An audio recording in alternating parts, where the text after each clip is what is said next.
You are listening to the Lone Star Community Radio on 104.5 KCZWLP Conroe and 106.1 KZCCLP Conroe and worldwide on irlonestar.com.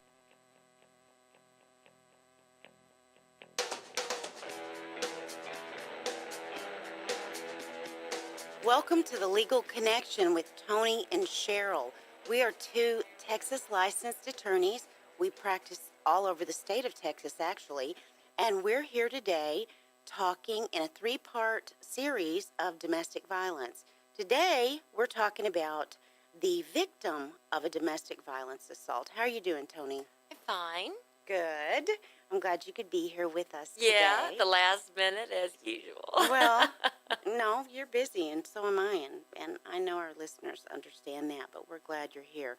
Well, just to do a very brief recap of what we've been talking about for the last two shows, domestic violence from the perspective of the accused, the alleged perpetrator.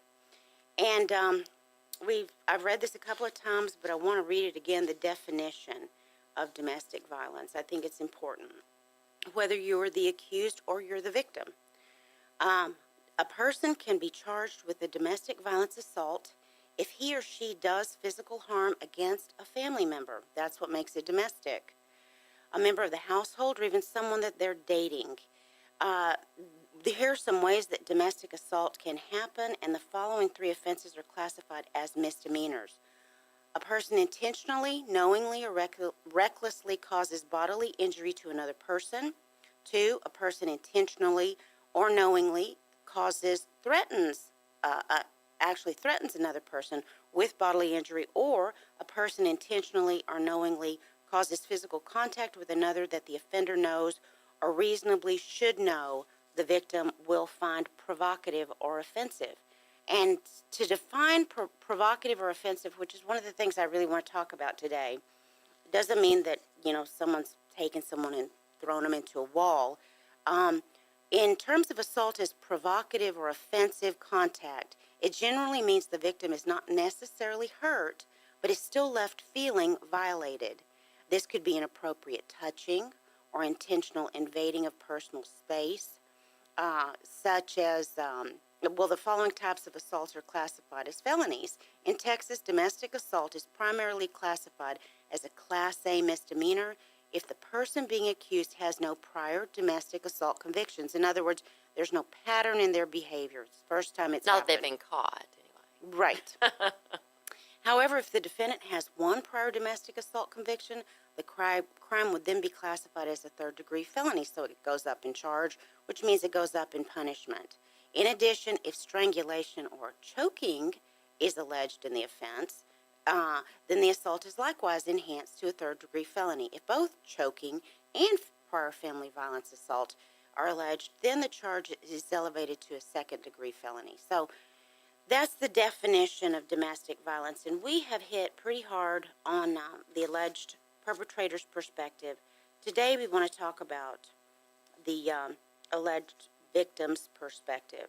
So I think, we know what violence is. Toni, what are some of the kinds of violence, like physical violence, that you might see if you're a victim of domestic violence? And see, it's so difficult for me to see it from the perspective of the victim, since we represent so many people on the other side, right. the people that are falsely accused primarily. Right. But on the other hand, in a lot of the divorce situations that we have, just over and over again, I see the women who are really, they're truly battered. Yeah. And they you would not know they were battered by seeing them on the street. They are polite and they're sweet, and when they're with their respective companion or spouse, everything seems fine. It's usually behind closed doors that things are very different, and I think we all know those kind of situations. I will say this, from after our show from last week, my husband was listening, and he could not stop repeating something that I said, and I have to clarify, because he kept saying, hey, maybe I need to make it spicy tonight. What are you talking about? What? I must have said something like, well, it's not uncommon that, or maybe it's a good thing to sometimes it's not bad when spouses or significant others have a lot of passion in their relationship and they fight. But that I didn't mean for that to go to the level of slugging somebody. Never, Right. never. I can honestly tell you there is no physical animosity in any of the relationships that I will have anything to do with for sure, Right. or nor have I. That if it gets to the level where somebody is actually, as they say, laying hands on you, Mm-hmm. or and not in a nice way, if they even so much as push you, that's so inappropriate. Right. You don't have to go to that level. And so when I was talking about making things kind of spicy, it wasn't I like don't remember. You I don't saying remember that. either when he came over and he goes, "Oh well, I guess I'm going to have to go, have a fight with my wife tonight, so things will be spicy." It's like, No, that's no, not what we're that is talking about. not what I'm talking about. I'm saying that it is okay to disagree. That it kind of adds interest in a relationship, and it shows if it does get to the level of where you're actually having an argument that where you don't agree to disagree, you're actually arguing about it. That just shows there's a lot of passion in your disagreement. You can learn from that. I think we all can, but certainly it's never ever okay to hit a woman, and that I'm going to put a sort of a condition on that. I'm not talking about if the woman is Glenn Close or anybody that if you are a woman out there and you identify with Glenn Close, then perhaps In Fatal Attraction. yes, then maybe we not just Glenn Close on our Right, own, right. but in Fatal Attraction, then perhaps we may need to go to see a therapist, or there might be some going to church or some medication that needs to be looked into. But we're not talking about that. We're talking about a normal relationship where a woman is in a relationship and or a man for that matter, where the other person has become physical to get their way, which is just really childish. And what comes to mind before we move on is recently in the news, we had an Astro that, or he was on in the minor leagues. I can't remember his name right off, but there was a video that was circulating where he was cut from the team and he was given a deal through the prosecutor's office, and I don't remember what county it was, where he would be on a pretrial diversion because he had assaulted his girlfriend. And of course, in pretrial diversions and that kind of thing, it doesn't go to trial. A lot of people don't see it, but they, I guess someone had done a Freedom of Information Act request and gotten a copy of this video. This guy was from Venezuela, I believe, and Right. he was beating his girlfriend for no reason. I mean, they walk into a stairwell, and you can see it on the video, and he basically punches her in the stomach, and she kind of gets up and brushes herself off, and then almost as though this is a normal in their relationship. And she kind of gets her hair back into place and gets her glasses back on. In fact, he actually picks her glasses up off the stairwell because it was like a security camera, and he hands it to her like almost like you deserve that, and here things are better now. And then he turns right around and he punches her again. In the stomach or the face? I want to say he hit her in the face the second time. I can't remember exactly, but she kind of cowers in the corner, and then kind of gets up and brushes herself off like this was normal. That is not normal. That is completely Criminal. it's criminal in every way. There's something wrong with this guy that he believes that this is how you treat a woman. I guess she knew it was wrong because she did file charges. I mean, Well, and no one's good. seen it. But that's the kind of thing we're talking about here today. We're talking about where there was no catalyst. It wasn't a mutual combat. We're not talking about Glenn Close and Fatal Attraction. We're talking about a relationship where a man, and it could be a woman, it could be the opposite way. But typically Which happens 15% of the time. we don't see it often, and men don't report it. It may No. happen a lot more often, Well, where you've got some physically aggressive woman that's used to getting her way that will come out and slug somebody. And that reminded me of another Major League Baseball player who had a really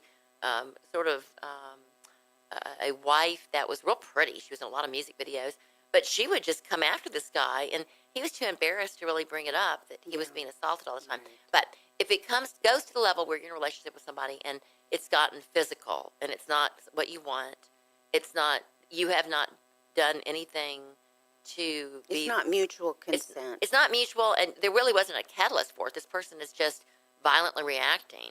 Then this is a relationship where my best advice with our show today is get out. Absolutely. Don't stick around and wait for counseling or anything. Get out and wait for them to get the counseling, and if they show some signs of improvement, then maybe get back together. But protect yourself. Absolutely. And at the end of the show, we're going to give you some numbers you can call domestic violence hotlines, National Domestic Violence, and the Montgomery County Women's Shelter. And so that's so true. Well, speaking of famous people, remember Heather Locklear that was charged with domestic violence? Beautiful supposedly? girl. You would Yeah. not look at her and think that there was a physical bone in her body that would come after you. Right. Well, it's interesting because those domestic violence charges were dropped, and now she's just facing 4 counts of battery against sheriff's deputies, because she was so combative when they came out. Yeah, she didn't want to be arrested. I guess she pushed him or whatever. So those situations are horrible. But it's important to realize that when the police are called, when they come out, we covered this last time. What to do when they come out, show up at your house, whatever. But it's important to understand that if you're in a violent or combative situation, you could be charged with different kinds of things, even if the domestic violence charges are dropped. I think the bottom line is respect the officer. He's there absolutely. to be sort of the mediator to collect information. He's not there. He didn't walk into this brawl. He walked in Doing his job. To do his job, Right. and then got kind of caught in the crossfire. Exactly. Okay, well, Toni and I are here today talking about domestic violence from the victim's perspective. You can catch us every Tuesday from 12 to 1 on 104.5 and 106.1 Conroe's FM. You can also go to irlonestar.com and listen, or you can download our podcast on Google Play and iTunes the following day, Wednesday, by 8 a.m. So we will be right back after the break, the Legal Connection Show with Toni and Cheryl.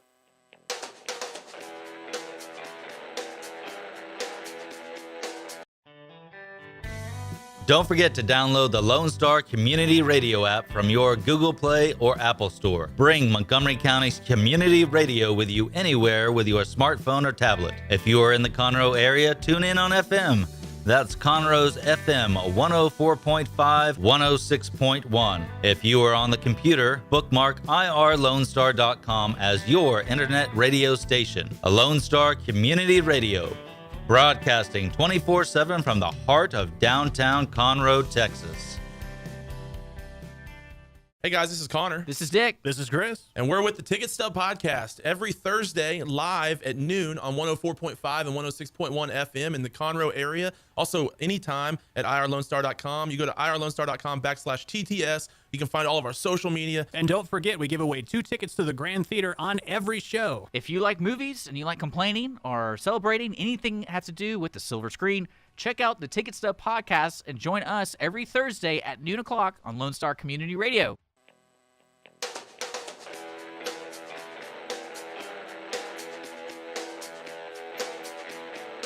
Welcome back to the Legal Connection with Toni and Cheryl. And I just want to let you know that we have a website. It's www.legalconnectionshow.com. And you can email us with your questions at legalconnectionshow.com. So Toni and I are here today. We're talking about domestic violence from the victim's perspective. Toni, I think that there's some signs of domestic violence that you could have from the victim's perspective. Okay, 85%, and you're right. As far as we know, 85% of victims of domestic violence are women, which that leaves 15% of reported cases are men. Right. But there are some signs of domestic violence. Those are things like jealousy, blame, threats, use of Those force. 7 deadly sins. Yeah. Kicking back in right there. Yeah. And again, just like we were talking, it could be the men that are also being abused, because as we were talking about on our break, there are these cute Heather Locklear type women that they are charming, they're sweet, they're beautiful, but if you hit a raw nerve, Oh yeah. if they are jealous or angry or something, or who knows what sets them off, they can come at you fast. Mm-hmm. And then it's hard to believe, it's hard for other people to believe, including the police or even friends, that these people could react like this, and the outcome would be such that there was some physical abuse, but it happens. It sure does. And Use of force and show of force, or just threatened force, I think it's a warning sign. You know, threatened show of force, and I wanted to talk about this provocative or offensive contact. Sometimes it's not force. Sometimes it's intimidation. I have a client. It was your client who. Our client. Yeah, we have a lot of those. She was being threatened. Her husband is from a different country. And so, we have that whole idea of what marriage is. Well, all the culture. We East have an meets idea of what West, it is. right, But and when then the they do. cultures are different, oh my gosh, it's hard for somebody that's grown up in down home, Conroe or even Houston, in the suburbs, to understand the perspective of somebody from a different country, because they grew up with different ideas of how a relationship is supposed to be, and they see nothing wrong with it at all. Right. And I don't even think it passes through the thinking process. It's just the active process. But provocative or offensive contact when the victim is not hurt but left feeling violated. And Helpless, not just right. violated, but as though maybe they feel violated and they can't quantify it, they can't tell you about it. But on the other hand, I was kind of in my mind, I was kind of running this through my head. I was just seeing it so many times. They feel violated, but they feel oh gosh, I lost my chain of thought. They're helpless to know what to do. They blame themselves That's what I because was they've been gonna say. told over and over that somehow it's their fault. Right. And they buy into this. The victim of domestic violence buys into this without even realizing that they're buying into blaming themselves. They're so busy trying to make this other person happy, which is what we all do, I think. In the big scheme of things, we're here on earth. We're trying to make it, serve thy neighbor, have the good relationship. And maybe at the beginning of the relationship, whatever this person was doing was making the other one happy. And then for whatever reason, I don't know why, but things changed. There's never really one particular explanation. I say a lot of times it's mental illness. You didn't even know the person that you were with. But at that point, there'd be a little trigger. Something is going to be a trigger, and that, I guess that's what we really need to talk about today, is to protect yourself as the victim. Well, and I think that some things that people don't talk about is, we're in Texas, right? We're in the Bible Belt. A lot of us are Christian people. A lot of us are very devout people. And a lot of times people can use your religion against you to manipulate you and make you feel like you should be more submissive. The reason that you're angry with me. That's when you go find those opposite scriptures where, just like there's always a scripture to support your cause. I mean, that's not a good thing to say, but because it should be true and it should be from your heart. But the truth of the matter is, the women does not have to be submissive. Eve wasn't. And more about all these scriptures. You're way more intelligent about, educated about the Bible. I just think that if it's a domestic violence situation, nowhere in Scripture ever, and even the heart of God, is for you to stick around if someone's beating up on you. Never. No, the problem is people stick around because they think the person will change. I hear it over and over. Yeah. They're like, well, they were just mad, and I probably did something that aggravated them, Right. and this won't happen again. And he was so sorry. He brought me flowers, and the person has to have sort of a coming to God moment, and that's without trying to be sort of lax about that. That's the truth. They need to recognize that what they did is really, really bad and cannot happen again. And a lot of times they slip and it does happen again, because this is almost like a disease. These people react because when they grew up or they got away with it for whatever reason. People that are violent tend to think or justify it, and it happens again. And a lot of times it does happen by they instinctively want to, because I don't know if they're insecure or what, but for whatever reason they come at you physically. Mm-hmm. But it just doesn't have to be that way ever, and under any circumstance, unless you're at war and the other person is truly your enemy, then there doesn't have to be any physical violence. That's different if you're trying to protect yourself. Right. You should never be the instigator of physical violence. I just don't see that there being any justification for it whatsoever. Mm-hmm. And I think, too, if your relationship has gotten to a point where it's so toxic that you're that angry, where you might see the person that you're with as being your enemy, you need to rethink that situation. If you're acting out in violence because, you feel like the guy or it's usually the guy, if we're talking about a domestic violence victim, is your enemy, you go do something else. And you say that, and the very first thing that comes to mind is this really, really pretty girl that was the wife of some baseball player a few years back. Her name was like Cat or something. It had the name. It reminded me. It had a feline type name in it. She was just beating this guy up before his major league games. I mean, because she was so pretty, and he wanted to keep her happy, so he was sort of submissive. She would just like slug him, and he took it, and then he would just explain it away, almost like a woman would do, like you see in true domestic violence situations. Mm-hmm. That's a sickness. There's something wrong with that. Mm-hmm. That somebody would try to justify that they made them mad or whatever the case may be. I don't know. This is what we really want. I would love to have an expert on that could, from the psychological standpoint, try to explain maybe, whether it's a medical or hormonal. But I think it's reactive. Again, these people should be taught better. And they need women that are, and I'm going back to what is in the current, it's in the newspapers and sort of what I have from some of my own clients. Women that are with men, and it could be the other way around, but I'm just going to use that as an example, that have a lot of money. These men have become sort of accustomed to getting their way. Yeah. And if they don't have a good gate on how to react when they don't get their way, they become violent because that's their reaction. You're mine. I own you. You did behave and you don't now, and I'm not happy with it, so I'm going to push you. Or it's just a disrespect thing. And they may truly love them, Right. but they're not treating them very well for whatever reason. But maybe they're just so comfortable with them that they know that they can push them around. And Right. what happens is the woman stays because she's dependent. She's dependent on the money. Right. She's dependent on the love Mm-hmm. of trying to get them back, whatever it may take. And come on, get some, some balls, for lack of a better way to put it. Or and do leave. something, to take care of yourself. Yeah, stop taking that. If somebody hits you even once, it's time to walk away and reevaluate.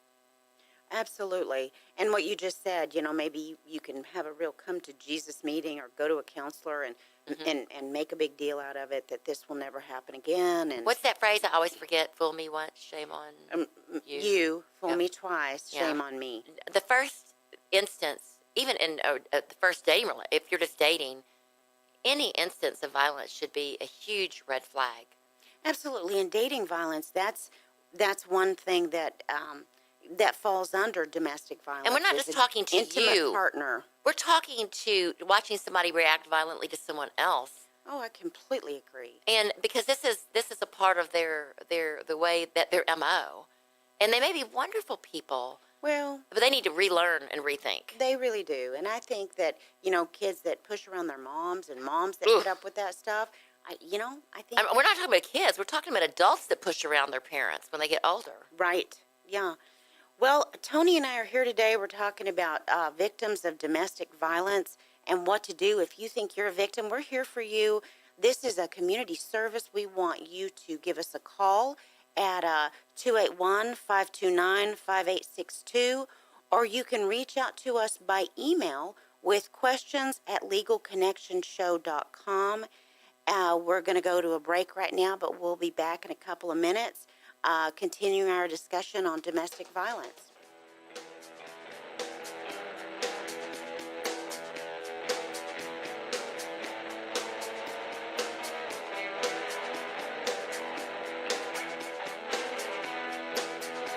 Lone Star Community Radio is Montgomery County's radio station with talk, music, weather, and traffic for Montgomery County. Have a question or comment about one of our shows? Just contact the station on irlonestar.com or call in and leave a message at 936-647-3776. Get involved with your community with Lone Star Community Radio. Listen in Mondays at noon to hear Conroe news from local nonprofits, businesses, upcoming events, Conroe Park events, news stories, and information that matters to you with your host, Margie Taylor of Taylorized PR. For more information about being a guest, visit irlonestar.com/Conroe Culture.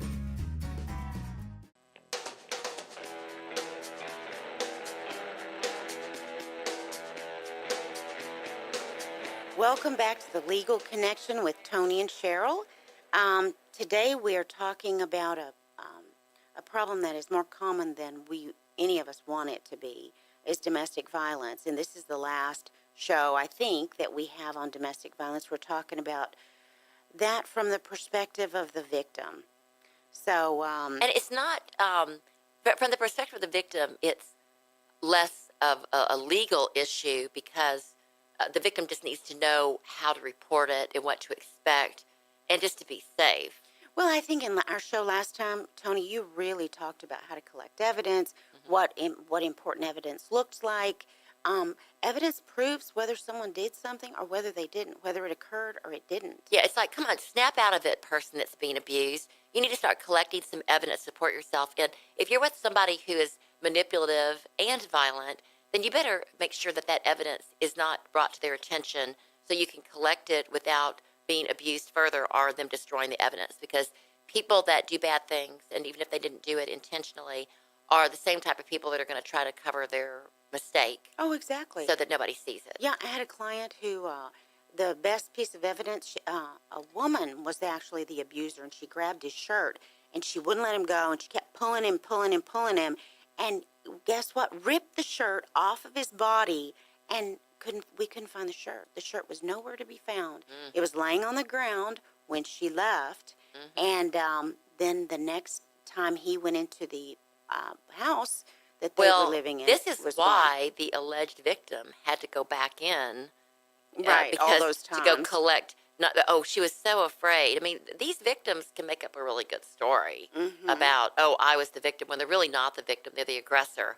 And it's pretty clear. If somebody's really afraid, truly afraid, they're not going to go back. Unless the mindset is that if I go back, I can make things better, and I want them to love me, and I want things to be back where they were, because the comfort zone is so strong Right. that they're willing to take the risk that they're going to get beaten again.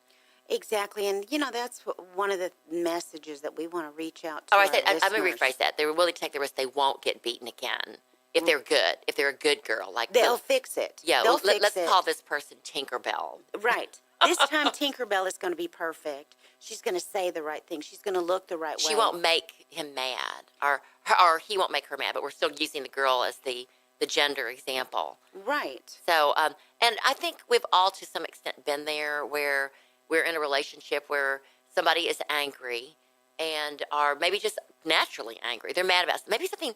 You have to look at the perspective that we don't know what is going on in other people's lives. Everything is different. Right. It could be that this person is just temporarily upset because someone died in the family, and maybe they're having some issues on their own, but they're still reacting.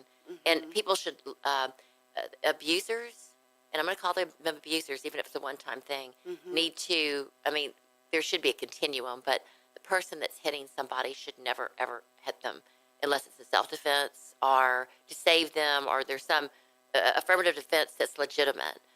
If somebody's going back in because to a situation where they think it's going to change, and they think that they truly are the catalyst because they've been convinced by this person that they're the problem. Yeah, they're behaving badly. That you're not going to go in there and things aren't going to change because you're being better, because it's highly likely that you didn't do anything to start it to begin with. So you have to be. You just really have to protect yourself. You have to go in there knowing that you're not going to change somebody, and just step back. I love this. I heard this on a radio show not too long ago.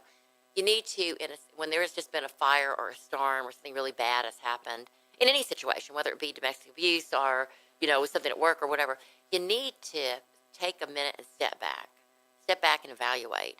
And that goes for everything.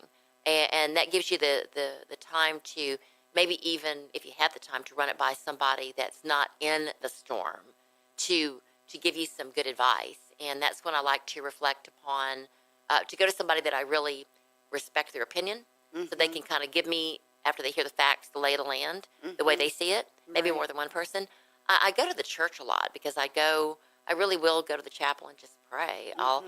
I look for divine intervention to the extent that I can get some answers from above, Mm-hmm. and really have that quiet time to think it out on my own. Mm-hmm. I mean, God gave you a brain. Think about it. Right, and that's what we're here to do today too. And if I would add my own advice to what you've said there, Tony, is sometimes we make mistakes. Sometimes we make mistakes in our life decisions, and sometimes we make mistakes in people that we choose to get married to and Whether have you're relationships the person with. that's the aggressor or the person that's being sort of beat on, either in both situations, it's the same. But I'm talking about it from the person that's being beat on.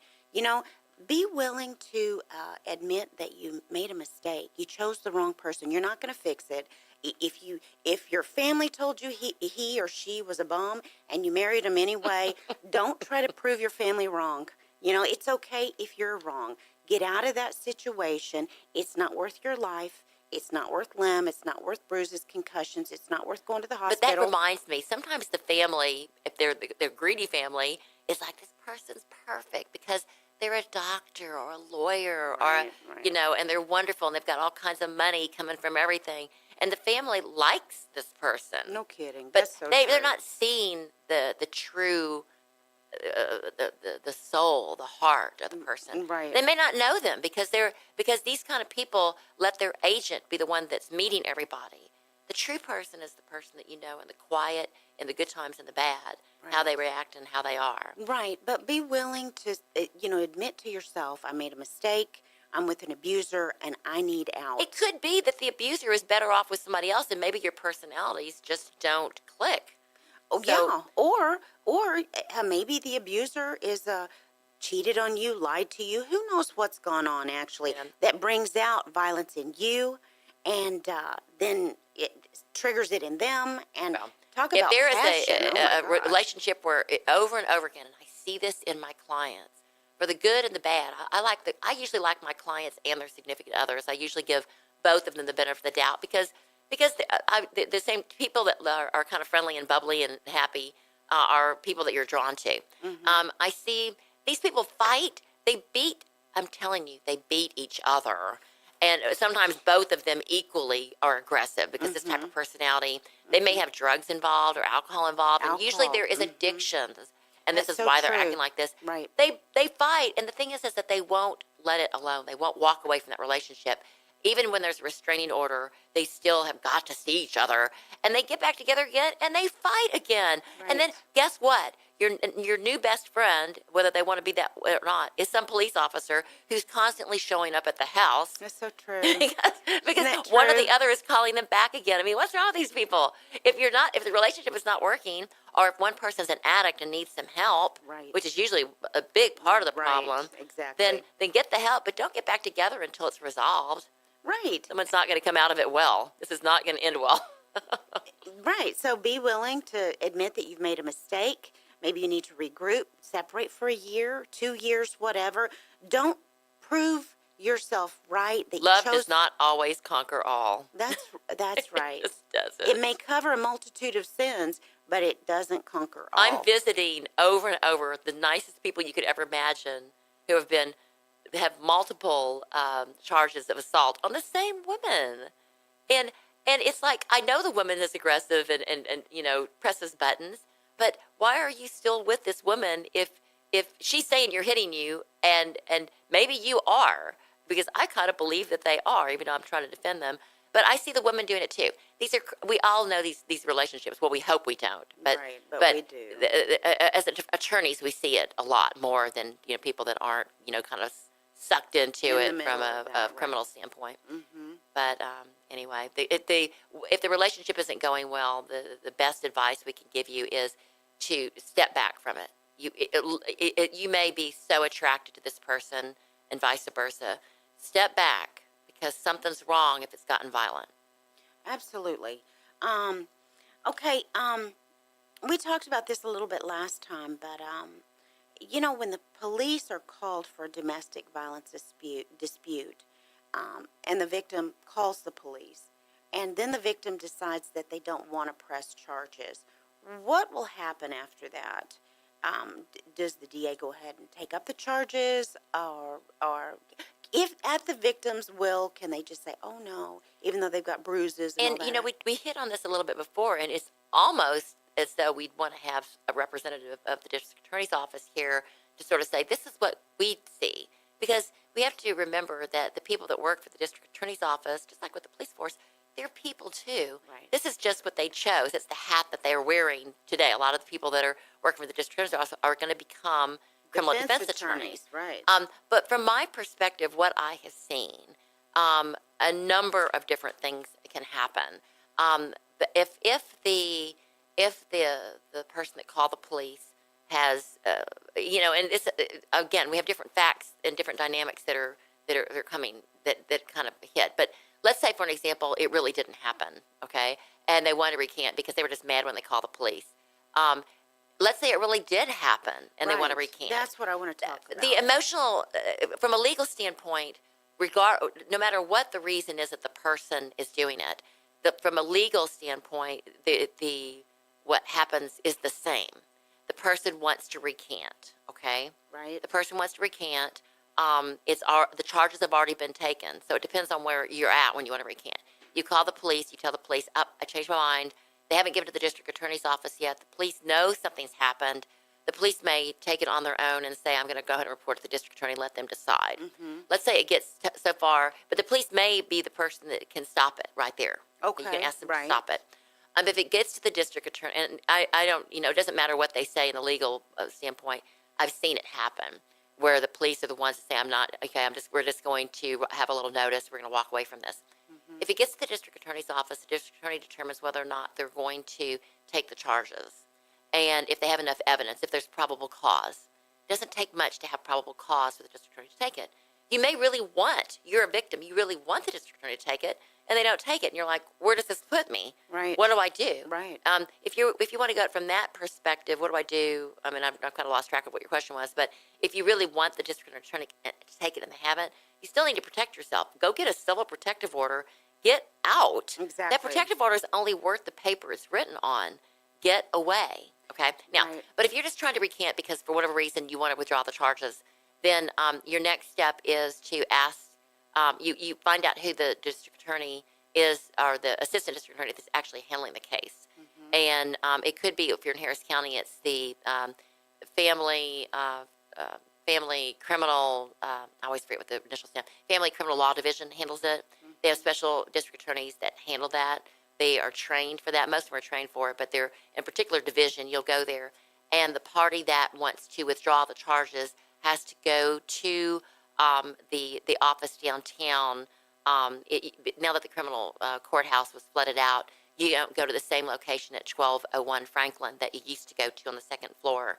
It's now in one of the little, it's in a different, I think it's on San Jacinto. It's in one of the separate offices that they have. But they would go down there. But they have to actually go. It's first come, first serve at 7 in the morning, whatever morning it is, and you get in line basically, and then you go talk to one of the representatives with the district attorney's office, and you tell them that it didn't really happen. They're not going to withdraw the charges if they believe you're lying.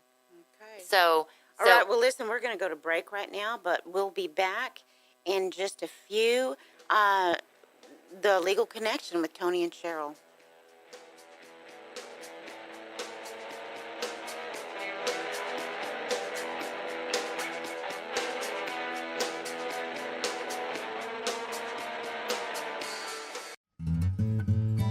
Lone Star Community Radio is looking for those who are interested in hosting their own talk show. With monthly and weekly slots available on Conroe's FM 104.5, 106.1, and on irlonestar.com. Start your own podcast, create your first YouTube channel, and be on TV. Contact Lone Star Community Radio online at irlonestar.com or call the station message line at 936-647-3776. Hey, Montgomery County, it's me, C.C. Holmes. And I would personally like to take this time to invite you, that's right, you, to join me every Saturday and Sunday from 3 until 7 p.m., where I will bring you the very best of smooth jazz, classic jazz, and indeed, Yes, the soulful sounds of the 60s, 70s, and 80s. So come along and get jazzy with me. That's right, jazzy. Right here, of course, on Conroe's 104.5 and 106.1 FM, or worldwide at irlongstar.com.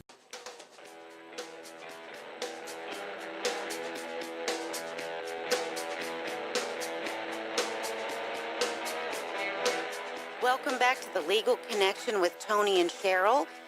Toni was just talking about what happens if the victim recants, wants to recant, and Toni, you were just saying that sometimes if the DA thinks you're lying and you're saying you weren't really beat up when you were, then they won't allow drop that. it. They will go forward with the case. They will take that information and they will basically say that you are a liar in sort of a good way, because you said first you were a victim and then now you're saying you weren't a victim, and then they're mad at you for actually wasting their time. But there is a really good reason for that. They're not trying to be mean. They're not trying to be like know-it-alls or whatever. They truly have a concern as people and in their position as an agency that's supposed to protect the public, Right. to make sure the right thing is done. And we've seen it all before. They've seen it all before. People truly are victims. They may be somebody it's one blow away in a fight that this person dies. I know. They're trying to help you. Mhm. If they believe that, if you've made a report and the report, there's pictures, Right. there's a lot of times there's pictures, and it looks like it's really happened. And then suddenly the victim is convinced by the perpetrator, because the victim generally loves the perpetrator. Right. They want to have their family. They don't want this person in jail. The perpetrator has been pretty convincing. I'm sorry, it won't happen again. Please take me back. You know how much I love you. I was just drinking, whatever it may be. They've convinced the victim to go recant. The truth of the matter is, maybe the victim shouldn't recant because maybe the perpetrator needs to get some help, and they have that help in jail. Right. I mean, a lot of people say you don't get any help in prison, but they do have programs. They have YMAC, and I can't name all of them, but I see a lot of young adult men that they didn't learn how to treat a woman. They didn't learn how to deal with maybe rejection or how to deal with conflict, whatever the case may be. Their reaction is what you learn on the playground. It's to hit back. Mm-hmm. Well, and even if the woman may be fighting back because she's a strong woman, and that's even worse sometimes because it's going to get a little more out of hand. Right. If the woman is truly beaten, and it should never go there. I don't even care if self-defense. If a woman's being beaten, hey, woman, quit defending yourself. Get out. Right. Just leave. Right. Go to a women's shelter. Don't sit there and duke it out. Your welfare and your appearance, in my, from my perspective, I don't want someone to beat my face up because I got to make it kind of keep it looking pretty. I got to be, doing That's the a show lot and of whatever. hard work to Yeah. look good. It's bad enough as it is. I got to keep what I've got, doing pretty good. Oh, But please. to go back to when somebody tries to recant, if you're recanting, first off, the person that they're trained, if they hear this, they're probably not going to believe you if the evidence shows that they can't that it really did happen. The district attorney or the assistant district attorney is not going to believe the victim recanting. Yeah, but if but she's it could sitting be there beat up. if it really was a mutual combat and the guy just wasn't interviewed and he was beaten more than she was. Right. It could be that they're going to take that in consideration. But let's just say that you go in and two different things could happen. They're going to believe you and say, you know what, I've got to recant.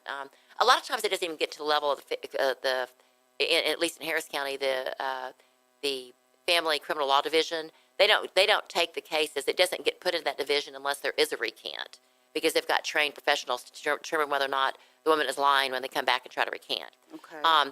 Once the recant does occur, then it goes into this special set of prosecutors who are going to handle it with more kid gloves. And they may try to convince you, whether it really happened or not, they're going to try to convince you to let it stay as the charge that it is. And they're going to threaten the person that's making the recant that you've lied, it's perjury, we're going to prosecute you and bring charges against you for now lying because you've wasted, public funds and all that kind of thing. But so we don't know. I guess in the perspective that the girl was in a fight and she started it, maybe there should be a recant for that reason. It's really difficult from the attorney standpoint because we now have to really we have to present this to a grand jury if it hasn't been indicted yet. You can do a grand jury packet to show that the victim recanted, that the person that's being accused really didn't do it. They were more injured than the other. That maybe it was defense of a third party, defense of themselves, whatever the case may be. So it can be that when you go to do this, when you recant, you have to generally make a statement. It's a written statement. It doesn't always go this way, but the way I do it is I'll get an affidavit of I think it's called affidavit of non-prosecution, and then I'll also ask them to go talk to the prosecutor so that they can say it. It wasn't a phony affidavit. They said it. They said this.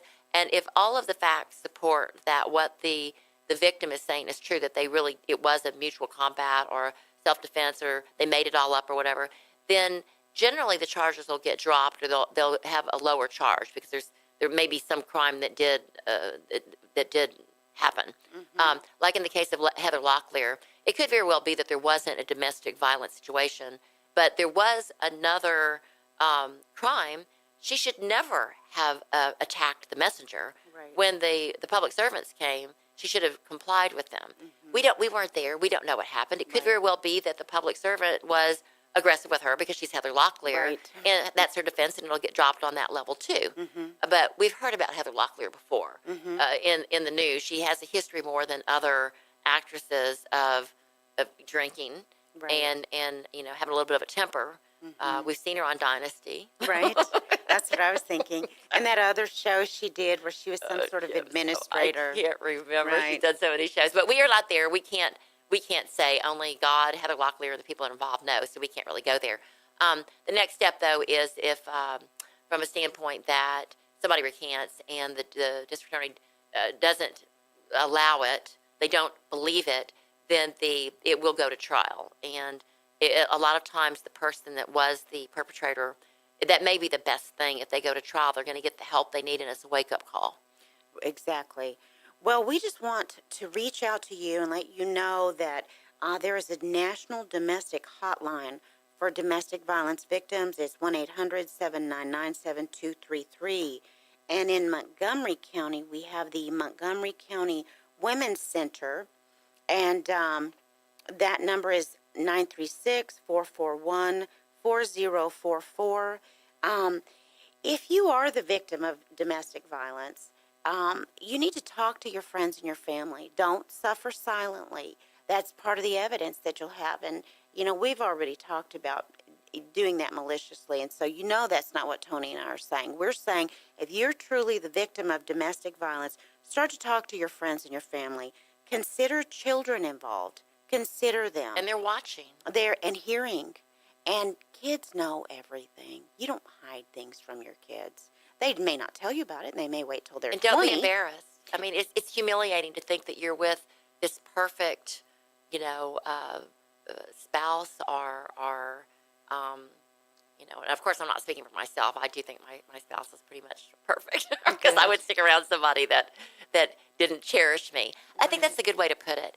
You want to be somebody, and not that this is like the love line or anything or Delilah or whatever it is. Connection. But you should be with somebody, and it goes both ways, that cherishes you.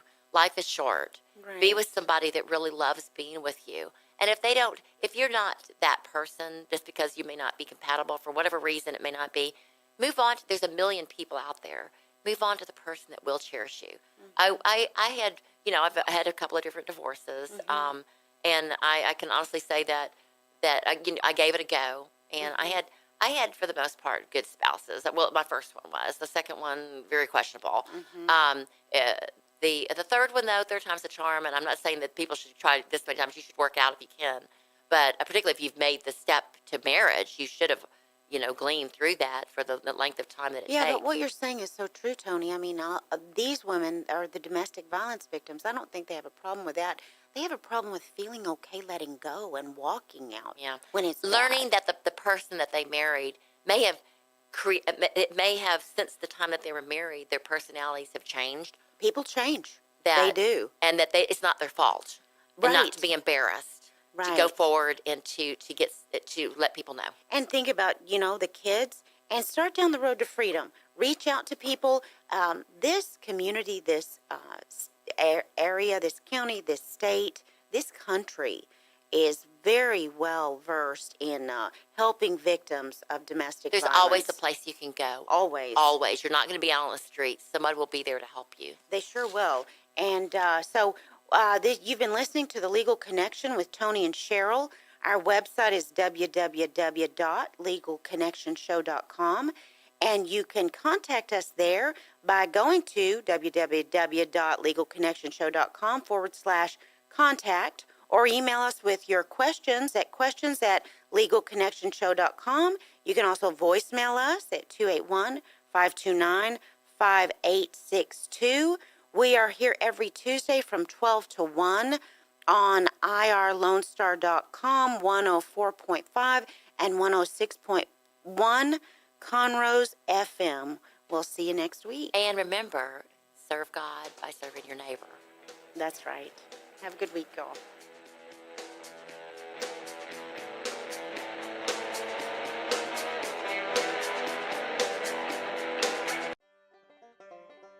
Thank you for checking out this production of Lone Star Community Radio.